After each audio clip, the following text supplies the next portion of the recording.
প্রিয় BA fourth সেমিস্টারের ছাত্রছাত্রীরা, আজকে এই ভিডিওতে আমি তোমাদের যেটি নিয়ে আলোচনা করব, যে সাবজেক্ট নিয়ে, সেটি হচ্ছে আবশ্যিক বাংলা।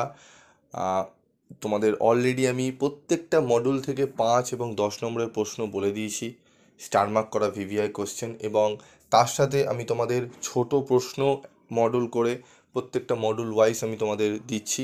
তো প্রথম মডুল তার মধ্যে থেকে দেওয়া হয়ে গেছে।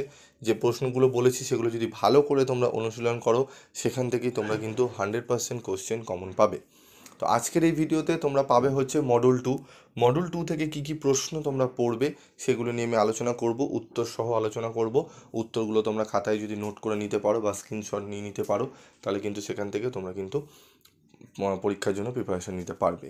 আর যারা মনে করছো না স্যার আমরা স্টাডি মেটেরিয়াল সংগ্রহ করব, তারা স্টাডি মেটেরিয়াল সংগ্রহ করতে পারো। তো কথা না বাড়িয়ে চলে আসবো মূল আলোচনায়। তো ভিডিওটি স্কিপ না করে তোমরা দেখতে থাকো। তো দেখো, মডুল টু এর প্রথম প্রশ্ন, ঠিক আছে, পোয়েট্রিক্স গ্রন্থটির রচয়িতা কে? অ্যারিস্টটল হচ্ছে আমাদের পোয়েট্রিক্স গ্রন্থের রচয়িতা, যেটি 2021 সালে প্রশ্নপত্রে এসেছিল। মহাকাব্যের দুটি প্রধান ভাগের উল্লেখ করো। এটিও 2021 সালে এসেছিল। জাতীয় মহাকাব্য এবং সাহিত্যিক মহাকাব্য, এই দুটোর মধ্যে পার্থক্য কিন্তু আছে, তোমরা একটুখানি পড়ে নেবে, ঠিক আছে। বড় প্রশ্ন আমি দেখবে দিয়েছি 5 নম্বরের জন্য। চলে আসবো এর পরবর্তী প্রশ্ন। একটি আদি মহাকাব্যের নাম লেখো। রামায়ণ। গীতি কবিতা বলতে কি বোঝো? ব্যক্তিগত কল্পনার স্বতঃসারিত ভাবস্বাচী গীতি কবিতা। ট্র্যাজেডি ও মহাকাব্যের একটি পার্থক্য লেখো। ট্র্যাজেডি দৃশ্যকাব্য, মহাকাব্য বিবৃতিমূলক ও শ্রব্য। একটি সার্থক বাংলা ঐতিহাসিক নাটকের নাম লেখো। উত্তরগুলো দেখে নাও তোমরা। দীনদয়াল রায়ের শাহজাহান, গিরিশচন্দ্র ঘোষের সিরাজদৌল্লা। একটি সার্থক বাংলার সামাজিক উপন্যাসের নাম লেখো। শরৎচন্দ্র চট্টোপাধ্যায়ের পল্লী সমাজ। একটি সার্থক বাংলা পৌরাণিক নাটকের নাম উল্লেখ করো। গিরিশচন্দ্রের জনা, ক্ষীরোদ প্রসাদের নবনারায়ণ। একটি বাংলা রোমান্স শ্রেণীর রচনার নাম লেখো। দেবী চৌধুরানী, কপাল কুণ্ডলা। এই প্রশ্নগুলো কিন্তু অত্যন্ত গুরুত্বপূর্ণ। এইগুলো ইয়ারে এসছে, তবে এই ধাঁচেরই প্রশ্ন তোমাদের কিন্তু দিতে পারে, ঠিক আছে। তো প্রত্যেকটা একটু ভালো করে তোমরা কিন্তু দেখে নেবে, ঠিক আছে। যেমন এখানে রোমান্স শ্রেণীর রচনার নাম লেখো দিয়েছে, ঠিক আছে। আরও যে সমস্তগুলো রয়েছে তোমাদের ঐতিহাসিক উপন্যাসের নাম লেখো, এরকম একটি দিতে পারে, ঠিক আছে। তো এই চারটিকে বেস করে আরও কিছু কিছু প্রশ্ন কিন্তু আসতে পারে। তবে এখান থেকেও রিপিট কি দু একটি আসতে পারে, তবে এমন নয় যে ইয়ার ভিত্তিক করলেই তোমরা সেগুলো একদম ডিটো তোমাদের চলে আসবে, তেমন কিন্তু নয়। এগুলো দেখে তোমরা একটা আইডিয়া করতে পারবে কীরকম ধরনের প্রশ্ন আসতে পারে।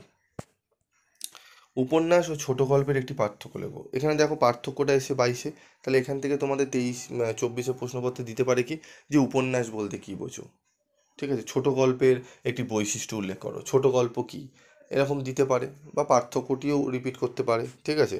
তো দেখে নাও, উপন্যাসের চরিত্রগুলি ভিন্ন ভিন্ন রূপে উপন্যাসের প্রেক্ষাপটকে আকর্ষণীয় করে তোলে। ছোট গল্পে কিন্তু তার অবকাশ নেই।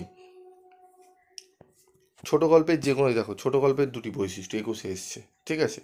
তার মানে কি, পার্থক্য 22-এ এসছে, 21-এ এসছে তোমার ছোট গল্পের দুটি বৈশিষ্ট্য। তো উপন্যাসের বৈশিষ্ট্য হয়তো দিতে পারে, ঠিক আছে। এগুলো একটু মাথায় রাখবে, উপন্যাসের বৈশিষ্ট্য পড়ে নেবে। ছোট গল্পে সংলাপের আধিক্য প্রয়োজনহীন, সংলাপহীন। ছোট গল্পের কাহিনীর আকর্ষণ অধিক।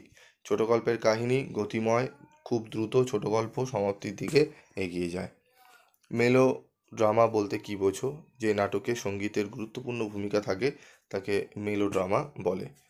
প্রহসন কাকে বলে? স্বল্প আয়তন নাটকে স্কুল রুচির লঘু রসের প্রকাশ ঘটে যে নাটকে, তাকে বলা হয় প্রহসন। একটি সাংকেতিক নাটকের নাম লেখো। রবীন্দ্রনাথ ঠাকুরের রাজা। দুটি ট্র্যাজেডির নাম লেখো। যোগেশচন্দ্রের কীর্তিবিলাস, মধুসূদন দত্তের কৃষ্ণকুমারী। দুটি বাংলা কমেডি নাটকের নাম লেখো। দুটি বাংলা কমেডি নাটকের নাম দেখে নাও।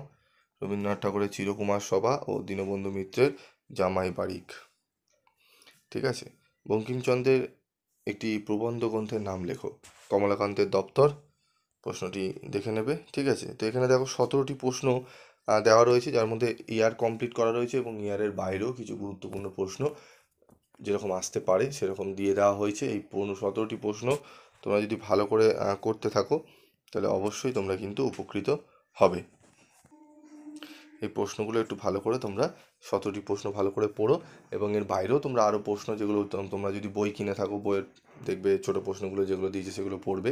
তবে এই 17টি এবং মডুল 1 থেকে যে প্রশ্নগুলো দিয়েছি সেগুলো একটু ভালো করে করো। আমি পরবর্তী ভিডিওতে তোমাদের মডুল 2 নিয়ে আলোচনা করব। এগুলো একটু ভালো করে আমি আলাদা আলাদা করে মডুলে দিচ্ছি, একটু অসুবিধা হচ্ছে ঠিক, কিন্তু যারা রেগুলার ক্লাস ফলো করো, যারা regular PB study class channel follow করো, তাদের জন্য কোনো অসুবিধা নেই, কারণ তারা জানে, তারা সেগুলো ডে টু ডে সেগুলো ফলো করছে এবং সঙ্গে সঙ্গে তাদের পড়াও হয়ে যাচ্ছে। এবং যারা হঠাৎ করে দেখে তাদের একটু অসুবিধা হয়, তো চ্যানেল পরপরই দেওয়া রয়েছে ভিডিওগুলো, ভিজিট করলেই তোমরা পরপর পেয়ে যাবে।